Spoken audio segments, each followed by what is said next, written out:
बिस्मिल्लाहिर्रहमानिर्रहीम। आज तक के मुअज़्ज़ज़ नाज़रीन अस्सलाम वालेकुम। अब किस नंबर 141 मुलाहिदा फरमाएं।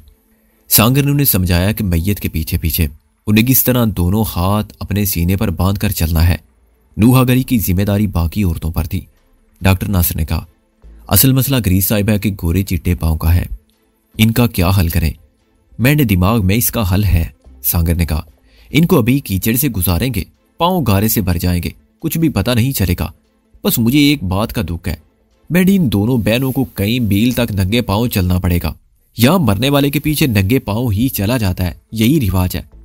पथरीली राह पर नंगे पाँव चलना वाकई एक दुश्वार अमल था। तामशानी देख रही थी कि सांगर समेत मैयत के साथ आने वाले तमाम मर्दोजन नंगे पाँव थे। खूह से रवाना होने से पेशतर उन्होंने वहां अपनी मौजूदगी के तमाम आसार मिटा दिए। साइलेंसर लगा पिस्टल और गोलियों की बेल्ट नासिर ने अपने कुर्ते के नीचे छुपा ली। सांगर के पास भी छोटी नाल की राइफल मौजूद थी, जो उसने अपनी चादर के नीचे कैमोफ्लेज कर रखी थी। बाकी अफराद के पास कोई हथियार ना था। शानी ने एक और बात भी नोट की, सांगर के अलावा किसी मुकामी शख्स को रुस्तम के बारे में इल्म नहीं था। वो बस यही जानते थे कि बड़े डेरे की लड़ाई में जख्मी होने वाले एक शख्स को यहां से बचा कर ले जा रहे हैं। शाम के साए तवील होना शुरू हो गए थे। जब वो खूह से निकले तो नशेब की तरफ चलना शुरू हुए। औरतें एक बार फिर गिरियाजारी करने लगी। उनकी गिरियाजारी में हकीकत का रंग मौजूद था। आज उनका एक प्यारा उनसे जुदा हुआ था। वो उसे इन टीलों में दफन करके जा रही थी। बाकी अफराद के सर भी झुके हुए थे। उनकी आंखों में हकीकी आंसू और चेहरों पर गैर बनावटी सोगवारी थी। उनमें से 4 अफराद ने स्ट्रेचर नुमा तख्ते को अपने कंधों पर सहारा दे रखा था। जूं जूं वो आगे बढ़ रहे थे, शानी की धड़कनें तेज हो रही थी। वो चेक पोस्ट के करीब पहुंच रहे थे। करीबन 50 मीटर की दूरी पर रास्ते के ऐन ऊपर एक तवील बांस था। उसके करीब ही 2 खैमे नजर आ रहे थे। यहाँ मुसल्ला पुलिस एहलकार मौजूद थे। ढलते सूरज की रोशनी में राइफलें दूर से चमकती नजर आ रही थी। वो बखैरियत उस चेक पोस्ट के पास से गुजर गए। आगे नशेबी इलाका था। जहां तक निगाह जाती थी, टीले और टीलों के दरमियान छोटे छोटे बल खाते रास्ते थे। करीबन 20 मील आगे जाने के बाद उन्हें एक पुलिस कैंप नजर आया। यहाँ भी दूर तक बावर्दी पुलिस एहलकार और लेवीज वगैरह के लोग दिखाई दिए। ऊपर ब्लास्ट में मरने वाले एक मजदूर की लाश भी यहाँ मौजूद थी। इस लाश के साथ दर्जन भर मर्दो जन थे। ये कुछ देर सस्ताने के लिए एक दरख्त के तले बैठे हुए थे। औरत मुकामी अंदाज में रो पीट रही थी। ये लाश भी एक तख्ते पर रखी हुई थी और ऊपर बेरी की बहुत सी शाखें डाल दी गई थी। दोनों लाशें साथ साथ रख दी गई। शानी को हर घड़ी ये धड़का लगा हुआ था कि कहीं रुस्तम के सांस का जीरो बम महसूस ना हो जाए या दवा का असर कम होने पर रुस्तम कसमसाने ना लग जाए। लेकिन इस हवाले से खैरियत गुजरी। 5 मिनट सस्ताने के बाद दोनों लाशें एक साथ रवाना हो गई। औरतों की नुआगरी माहौल को सोगवार कर रही थी। अंधेरा होने के बाद भी ये सफ़र जारी रहा। अब देहातियों ने रास्ता देखने के लिए लालटेन रोशन कर ली थी। वो जूं जूं वड्डे डेरे से दूर हो रहे थे, शानी के अंदेशे मानद पड़ते जा रहे थे। अब इसका जहन काम करने लगा था। वो आगे के बारे में सोचने लगी थी। मुस्तकबिल की सूरत गरी में मसरूफ हो गई थी। इसकी सबसे पहली तरजीह रुस्तम था। रुस्तम की ज़िंदगी, इसकी सेहत और उसकी सलामती। वो इन चीज़ों के लिए हर हद तक जाने को तैयार थी। वो निश्चब के करीब वैरान टीलों में वाक़े एक छोटी सी डोक में पहुंचे। इस डोक में वो मुश्किल 40-50 घर होंगे। सब कुछ तारीकी में डूबा हुआ था। बस कुत्तों की आवाज़ें थी। यहाँ एक चौकीदार था जो लालटेन लिए बड़ी सुस्त रफ्तारी से गलियों में घूम रहा था। सांगर के साथ जो औरतें इस मुख्तसर जुलूस के साथ साथ चली थी, वो रास्ते की एक बस्ती ही में रुक गई थी। मर्द भी शायद वहीं रुक जाते, लेकिन रुस्तम के स्ट्रेचर नुमा तख्ते को भी उठाना था। रुस्तम को ढो के एक नीम तारीख कमरे में पहुंचाकर और कुछ देर सांस लेने के बाद ये जफाकश देहाती भी वापस चले गए। अब शानी, ग्रीस और नासिर के साथ सिर्फ सांगर रह गया था। सांगर आज भी उसी बोसीदा लिबास में था जो उसने अपनी महबूबा चंदू के हाथों से नहलाए जाने के बाद पहना था। उसके चेहरे ही से अंदाजा होता था कि सरदार गुलाम कबीर की दी हुई पोशाक उतार कर और अपनी महबूबा को पाकर वो खुद को हवा की तरह हल्का फुल्का महसूस कर रहा है। उसने रास्ते में डॉक्टर नासिर को बताया कि ब्याह की एक छोटी सी घरेलू तकरीब के बाद वो चंदू को अपने घर ला चुका है। सांगर अपनी कामयाबी पर बहुत मसरूर था कि वो रुस्तम को खतरनाक तरीन इलाके से बाहिफाजत निकाल आया था। लेकिन अभी खतरात पूरी तरह टले नहीं थे। वो कई घंटे के दुश्वार गुजार सफ़र के बाद वड्डे डेरे से बस 15-20 मील दूर ही आ सके थे। वो जिस घर में पहुंचे वो ढो के आम घरों से कदरे बड़ा और कुशादा नजर आता था। या उनकी मुलाकात एक बूढ़ी अजराली औरत से हुई। इसकी उम्र 70-80 साल के करीब थी। वो अजीब दास्तानी सा किरदार लगती थी, बिल्कुल खामोश और गमगीन आंखों वाली। उसके चेहरे की चूड़ियों में वादी सून की सारी कही हुई और अनकही कहानियां मौजूद थी। उन्होंने सबसे पहले रुस्तम के जख्म देखे सफ़र में लगने वाले मुसलसल झटकों के सबब पहलू के टांके मुतासर हुए थे और खून रिसने लगा था। डॉक्टर ने अपनी मेडिकल किट खोल दी और फौरी तौर पर उस जख्म की देखभाल में लग गया। रुस्तम अभी तक उनूदगी की कैफियत में था। शानी ने सांगर से बूढ़ी औरत के बारे में पूछा। सांगर बोला, इस अम्मा का नाम सावरी है। इसके 3 बेटे इसे छोड़कर जा चुके हैं। उन्होंने यहाँ ज़मीन बेची थी। वो गोजर खान में रहना चाहते थे, लेकिन अम्मा सावरी को अपनी सवेली से प्यार था और अब भी है। ये अपनी आखिरी सांसें भी यहीं लेना चाहती है। अकेली रहती है जहाँ? नहीं जी, बेटों के छोड़ जाने के बाद इसने एक यतीम लड़के को देखभाल के लिए अपने पास रखा हुआ है। उसका नाम ताजा है। वो यहीं कहीं पर होगा। फिर उसने अम्मा को मुखातिब करते हुए पोठोहारी लहजे में पूछा, अम्मा वो ताजा की थी? अम्मा ने मुबम सा जवाब दिया जो शानी की समझ में नहीं आया। वो कुछ परेशान लग रही थी। उसकी परेशानी को सांगर ने भी महसूस किया। अम्मा तू ठीक तो है ना? अम्मा ने इस बात में सर हिलाया और डोलती हुई सी अंदर चली गई। शानी ने कहा, सांगर लगता है अम्मा को हमारा आना अच्छा नहीं लगा। नहीं नहीं जी, ऐसी कोई बात नहीं। मेरे पर यकीन करो, मैं अचानक नहीं आया हूँ। अम्मा को सारी गल बता कर गया था। अम्मा मेरी दूर की रिश्तेदार है।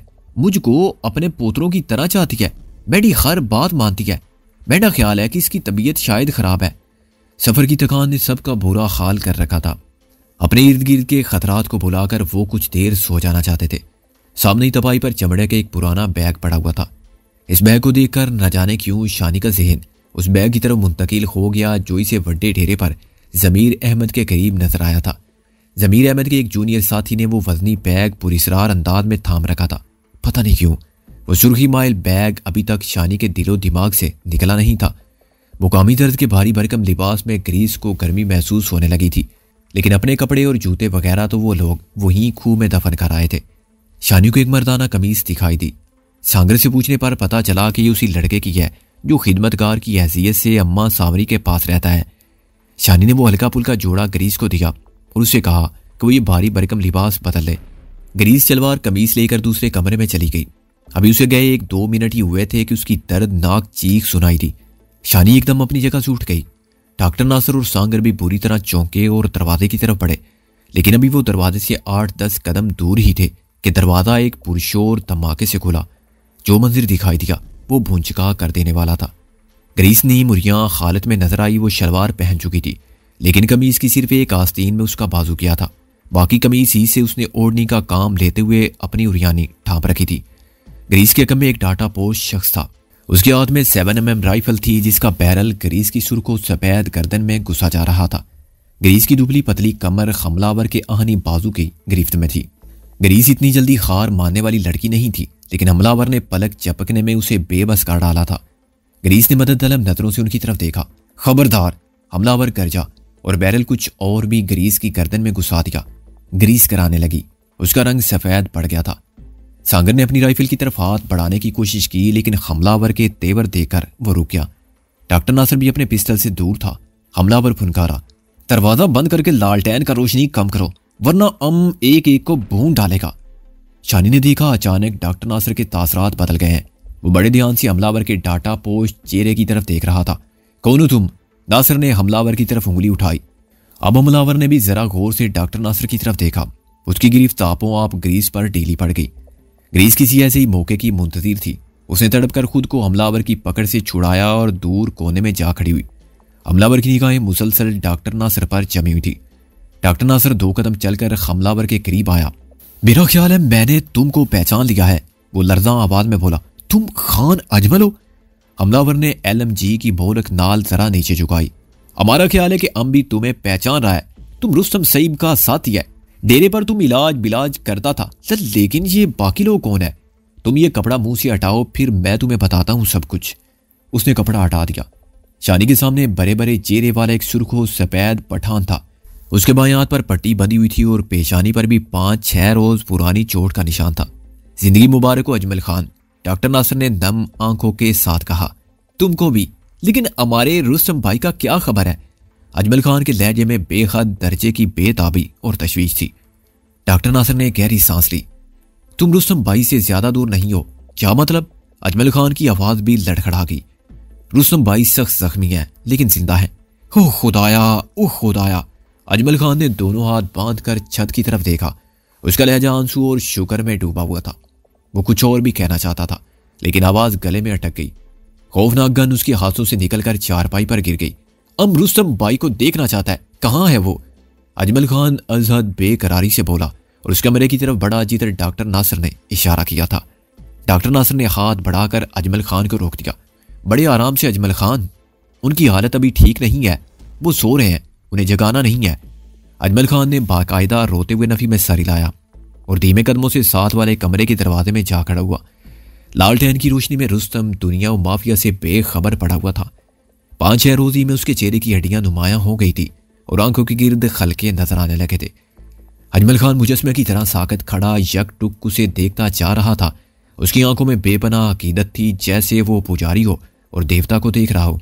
उसकी आंखों से मुसलसल अश्क बह रहे थे। साथ वाले कमरे से बूढ़ी औरत के रोने की आवाज आई। वो सब चौंक गए। अजमल खान भी चौंक गया। आंखें पूंछता हुआ तेजी से मुड़ा। शानी ने समझा कि शायद वो बूढ़ी औरत की तरफ जाएगा, लेकिन वो एक अकबी कमरे की तरफ लपक गया।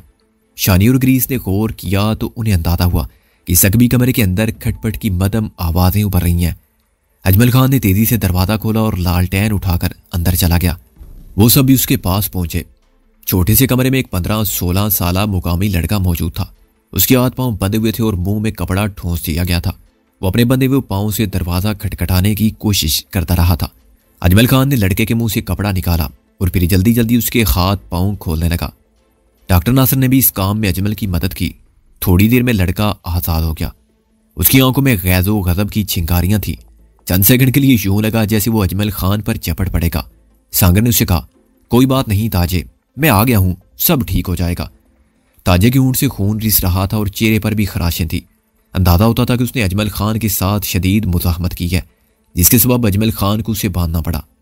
अजमल खान ने लड़के के सामने हाथ जोड़ते हुए कहा, यार हमको माफ कर दो, जो कुछ हुआ गलती से हुआ। हमको क्या पता था कि इस घर में हमारे रुस्तम भाई को पनाह मिलने वाला है। लेकिन तुम यहाँ पहुंचे कैसे खान? नासिर ने पूछा। हम आपको सब कुछ तफसील से बताता है, लेकिन पहले हमको इतना तसल्ली दे दो कि रुस्तम भाई ठीक हो जाएगा। रुस्तम भाई बहुत मुश्किल खालिद से निकल आए हैं। उम्मीद है कि अब मामला बेहतरी की तरफ जाएगा। नासिर ने अजमल खान का शाना दबाते हुए कहा। वो बोला, और ये दोनों बेगम साहबा कौन है?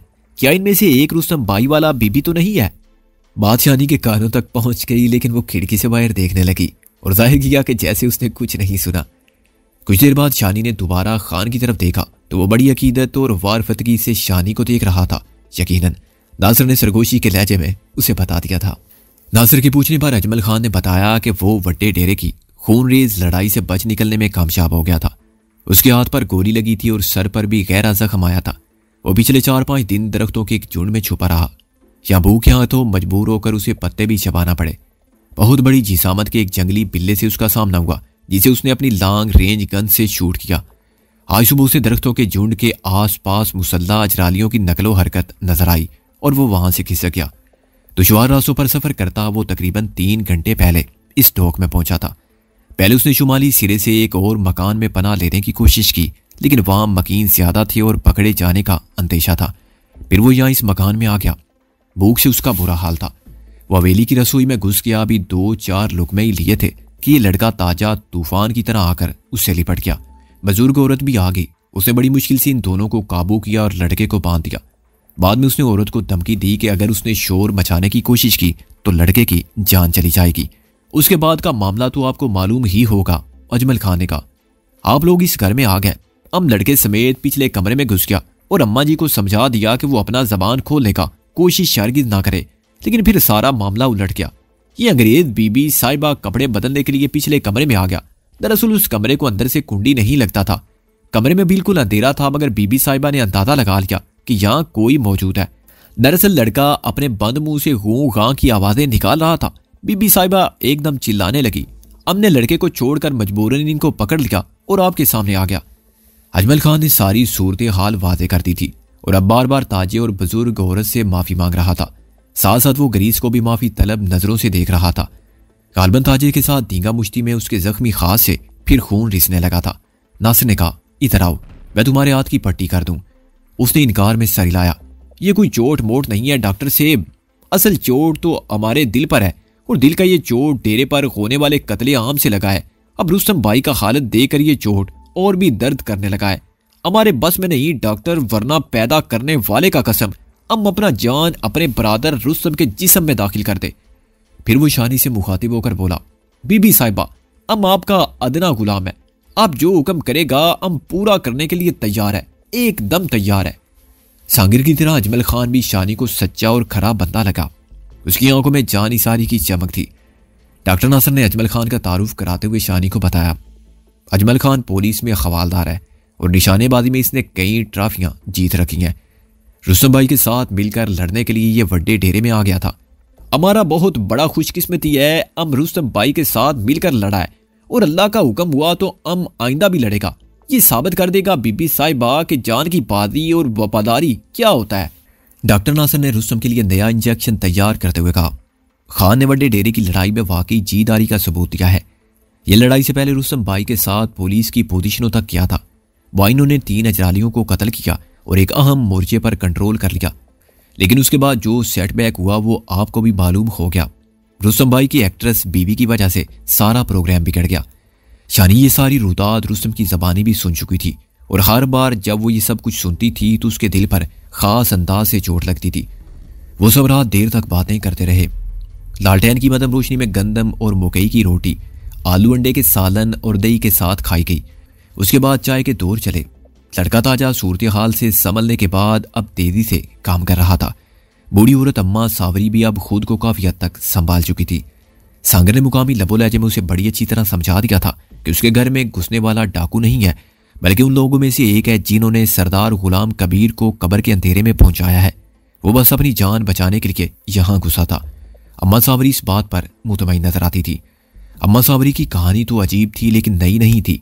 वो उन बेशुमार बुजुर्ग अफराद में से थी जो आखिरी दम तक इस 4 दीवारी को छोड़ना नहीं चाहते थे जहां उन्होंने जिंदगी गुजारी होती है, जहां के दरो दीवार में उनकी यादों की खुशबू बसी होती है। जवानी की सरगोशियां, मुहब्बत के कह के, बच्चों की चहकारें, त्योहारों के रंग, मौसमों की महक, सब कुछ उनके आसपास मौजूद रहता है। जवान औलादें इस 4 दीवारी को खंडर समझती हैं और नए खूबसूरत आशियानों की तरह परवास करना चाहती हैं, लेकिन खंडर की असल कीमत तो खंडर वाला ही जानता है। अम्मा सांवरी भी इस टूटी फूटी हवेली में यादों के खजाने को सीने से लगाए बैठी हुई थी और अपने आखिरी सांस तक किसी 4 दीवारी में लेना चाहती थी। शानी को बेख्तियार अम्मा सांवरी पर प्यार आया और उसने लालटेन के पास बैठे बैठे बड़ी मोहब्बत से अम्मा सांवरी के झुर्रियों भरे हाथ थाम लिए। अम्मा के हाथ थामते ही पता नहीं क्यों उसे अपने बुजुर्ग भी याद आ गए। अम्मी, अब्बा जी, इरशाद, रंगवाली की हवेली से उन दोनों की गहरी मोहब्बत, कितना खूबसूरत घराना था वो, कितने हसीन शब रोज थे। दरो दीवार में चहकारें गूंजती थी और सहेलियों के जुर्मट शानी के गिर्द मौजूद रहते थे। और फिर एक एक करके सब कुछ बिखर गया था, तिनका तिनका हो गया था। अब वो हवेली यादों का खंडर बन गई थी। शानी का दिल चाहा कि वो एकदम बूढ़ी हो जाए, जिंदगी की आखिरी मंजिल पर पहुंच जाए और फिर अम्मा सांवरी बनकर रंगवाली की हवेली के वैरान खंडर में जा बसे, अपनी जिंदगी की आखिरी सांसें लेने के लिए। इसने वाकई खुद को जो एक बूढ़ी औरत की तरह अपनी हवेली के दरो दीवार में तनहा चकराते महसूस किया। वो हवेली के दरो दीवार पर हाथ फेर रही थी, वहां मौजूद एशिया को सहला रही थी, उन्हें साफ कर रही थी। वो वहां की निगहबान थी। लेकिन फिर वो एकदम चौंक गई। वो हवेली की निगहबान नहीं थी, वो तो जख्मी और बीमार रुस्तम की निगहबान थी।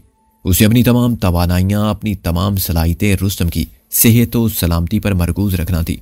वह बहुत लुट चुका था, उसके लिए बहुत बर्बाद हो चुका था और अब बर्बाद होते होते मौत के किनारे तक आ पहुंचा था। नहीं, इससे आगे नहीं, इससे ज्यादा नहीं। वो मजीद नहीं सह सकती, मजीद खुद को पत्थर बनाए नहीं रख सकती थी। अब उसे वही करना था जो रुस्तम की जिंदगी के लिए जरूरी था।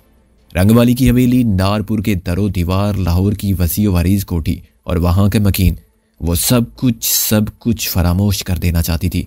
फिर वक्त वो सिर्फ रुस्तम को याद रखना चाहती थी। अजमल खान का चेहरा जोश से तमतमा रहा था, आंखों में जैसी आग रोशन थी। वो सांगर से कह रहा था, हम रुस्तम भाई को यहां से निकाल लेगा और परवरदिगार ने चाहा तो ऐसे निकालेगा जैसे मक्खन से बाल निकालता है। हम कोई आंच नहीं आने देगा अपने बरादर पर।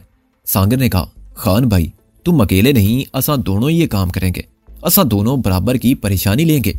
बिल्कुल ठीक है, इन सरदारों और इनके हजरत साहब जैसे मुर्शिद से हमारा लड़ाई आखिरी अभी बाकी है। ये तो बस वक्त पा और इस वक्त पे मैं हमने अपने रुस्तम भाई को बचाना है और फिर से खड़ा करना है, एकदम अटेंशन करना है। खान ने नए वलवले से कहा। मेरे दिमाग में एक तरीका है, मैं तुसा को इस बारे में बताता हूँ, सांगर बोला। फिर वो दोनों एक तरफ चले गए और सरगोशियां करने लगे। डॉक्टर नासिर बड़ी तेजी से रुस्तम की पट्टियां बदलने में मसरूफ हो गया। शानी और ग्रीस दीवार से टेक लगाकर बैठी हुई थी। शानी अजीब नजरों से सांगर और अजमल खान की तरफ देख रही थी। कितने फिक्रमंद और कितने पुरज़म दिखाई देते थे वो दोनों। रुस्तम से उनका खून का रिश्ता तो नहीं था, ना ही वो इनका कोई सगा था, लेकिन वो इसके लिए सब कुछ निछावर करने के लिए तैयार थे। और उनसे पहले शानी इंस्पेक्टर शाद से मिल चुकी थी, जिसने रुस्तम की बेलौस मदद की थी। अपनी नौकरी और जिंदगी को खतरे में डालकर उन्हें एक जानलेवा घेरे से निकाला था और घू तक पहुंचाया था। और उससे पहले शानी ने मोहतम, सरदार, दराज और आरफ कमवा जैसे मुखलिस लोग देखे थे, जिन्होंने बेवजह अपना सब कुछ दाव पर लगाते हुए रुस्तम और शानी को नारपुर के चौधरियों से बचाया था। ये सब लोग इस बात की अलामत हैं कि माशरे में बुरे लोगों के साथ साथ अच्छे लोग भी मौजूद हैं, और शायद यही लोग हैं जिनके तफैल गली कूचों में जिंदगी अभी तक रवां तवां है। सूरज डूब रहा है और दोबारा मशरिक से तुलू हो रहा है, वो सोचती रही। इसे वो दिन याद आए जब वो नारपुर से भागकर लाहौर पहुंची थी। एक अजनबी शहर था और अजनबी लोग थे, वो अकेली थी। इसे हर तरफ खून, आशाम लोग नजर आए। सिकंदर से कामी जैसे आवारा गुंडे, उस्मानी जैसे मफाद परस्त, कासिम बरलास जैसे जाबर और जकरिया जैसे लालची। उन दिनों शानी का एतमाद हर शख्स से उठ गया था। वो अपने साय से भी बितकने लगी थी, लेकिन अब सूरत हाल मुख्तलिफ थी। जिंदगी की इस खार जार में उसे बुरे लोगों के साथ अच्छे लोग भी मिल रहे थे, जिनके चेहरों पर सच्चाई दर्ज थी और जो किसी मफाद के बगैर हक का साथ देने की फितरत रखते थे। ऐसा ही एक शख्स लालटेन की रोशनी में तेजी से रुस्तम की मरहम पट्टी कर रहा था, और ऐसे ही दो शख्स कमरे के एक गोशे में मौजूद थे और सरगोशियों में कोई मंसूबा बंदी कर रहे थे। तुसा ने और चाय पीनी है? लड़के ताजे ने दरवाजे में आकर पूछा। अजमल खान ने कहा, बच्चे हम तो तुमको तकलीफ नहीं दे सकता, हम पहले ही बहुत ज्यादा शर्मिंदा है, तुम सांगर भाई से पूछ लो। ताजे ने कहा, इसका मतलब है कि चाय बनेगी, क्योंकि सांगर भाई कभी चाय से इनकार नहीं करता। ताजा चला गया तो खान ने खोले से कहा, चाय और नस्वार तो इनकार करने वाला चीज ही नहीं है। जहां से और जब भी इन चीजों का आपर मिले पूरा कबूल कर लेना चाहिए, वरना इन चीजों का बेइज्जती हो जाता है। बेबना दुख के बावजूद खान की बात सुनकर शानी के होंठों पर हल्की सी मुस्कुराहट फैल गई। शानी को मुस्कुराते देखकर अजमल खान के चेहरे पर चमक आ गई। हमारा बहन को हमारा बात अच्छा लगा है तो हम इसी तरह का एक और बात भी सुना सकता है। ये चाय का बिल्कुल सच्चा बात है। हमारे गांव में एक दर्दी का 90 साला बीवी बहुत लड़ाका था, और जितना लड़ाका था चाय का भी उतना ही शौकीन था। खुदा खुदा करके वो पोत हो गया। दर्जी साहब ने हुक्म दिया कि मैयत के करीब कोई भी चाय का नाम नहीं लेगा। उसे डर था कि बीबी साहिबा उठकर बैठ जाएगा। खावन लोग ऐसे मामलों में बहुत होशियार होते हैं, नासिर ने कहा, लेकिन वो इतना होशियार नहीं था। खुद उसने अपने जुमले में तो चाय का लफ्ज बोल दिया था ना, वही हुआ जिसका डर था। बीबी साहिबा के जिस्म में हरकत पैदा हो गया। बहुत से लोगों ने ये हरकत देखा, डॉक्टर को बुलाया गया, उसने आकर इंजेक्शन दिया, तब कहीं जाकर वो अल्लाह का बंदी पोत हुआ। डॉक्टर ने फोत होने का इंजेक्शन लगाया था? नासिर ने पूछा। नहीं यार, उसने तो ठीक करने का लगाया था, लेकिन उसका वक्त पूरा हो चुका था। आप मजाक मत समझना, ये बिल्कुल सच्चा बात है। हो सकता है कि जिस्म में हरकत किसी और वजह से हुआ हो, लेकिन हुआ जरूर था। डॉक्टर नासिर और खान में हल्की फुल्की बातें होना शुरू हो गई। शानी ने अंदाजा लगाया कि खान एक दिलचस्प शख्सियत का मालिक है। इतने जख्म खाकर और इतने बड़े साने से गुजरने के बाद भी उसकी हिस्से मजा बरकरार थी। उसकी बातों से अंदाजा होता था कि वो बदतरीन हालात में भी चेहरे पर मुस्कुराहट मौजूद रखने वाला शख्स है। रात ज्यादा हो गई थी, सब सोने के लिए लेट गए। शानी देखभाल के लिए रुस्तम के कमरे में मौजूद रही। वो ग्रीस को भी अपने साथ मौजूद रखना चाहती थी, लेकिन ग्रीस ये कह करके वो बहुत थकी हुई है, दूसरे कमरे में अम्मा सांवरी के पास चली गई। ग्रीस के लहजे में खुफिया सा पैगाम था, जैसे वो कह रही हो, शोनी, रुस्तम को तुम्हारी जरूरत है, सिर्फ तुम्हारी। उसकी इस जरूरत को पूरा करो, उसके जख्मों का मरहम बन जाओ, उसके मुर्दा जिस्म में जिंदगी दौड़ा दो, और तुम दौड़ा सकती हो। खूह के अंदर तुम्हारे बेताब बोसों ने उसे मौत से जिंदगी की तरफ लौटा दिया था। यह करिश्मा उसी अमर का इशारा था। रुस्तम के पलंग के पास ही शानी चारपाई पर लेट गई। वो गहरी खूनूदगी में था, बस कभी कभी अपनी सुर्ख अंगारा आंखें खोलकर कुर्बो जवार को देखता था और फिर आंखें बंद कर लेता था। डॉक्टर नासिर ने कहा था कि दवा की ये खुराक रात 12 बजे के बाद देनी है। वो कुछ देर आराम करना चाहती थी, लेकिन ये आखिरी खुराक देने के बाद वो इंतज़ार करती रही। फिर घड़ी ने 12 बजे का वक्त बताया। वो उठी और रुस्तम के सराने बैठकर बड़े सलीके से सिरप के 2 चम्मच उसे पिलाए। जब वो दूसरा चम्मच पिला रही थी, रुस्तम ने गुनूदगी के आलम में अपने सर को दाएं बाएं चुंबश दी। दवाई के चंद कतरे रुस्तम की छोटी खूबसूरत दाढ़ी में जज़ब हो गए। शानी ने अपनी ओढ़नी के पल्लू को थोड़े से पानी में भिगोया और रुस्तम के सराने बैठकर बड़ी मोहब्बत से उसके होंठों और दाढ़ी को साफ करने लगी। जब वो ऐसा कर रही थी तो रुस्तम ने अपनी बोझल पलकें उठाकर सुर्ख आंखों से उसे देखा। उसकी निगाहें शानी के चेहरे पर जम सी गई। वो देर तक देखता रहा। फिर उसके स्याही माइल होंठों से बहुत मदम आवाज़ निकली, बीबी। उस सरसराती आवाज़ के जवाब में शानी रुस्तम के चेहरे पर कुछ और झुक गई। हाँ रुस्तम, उसने कहा।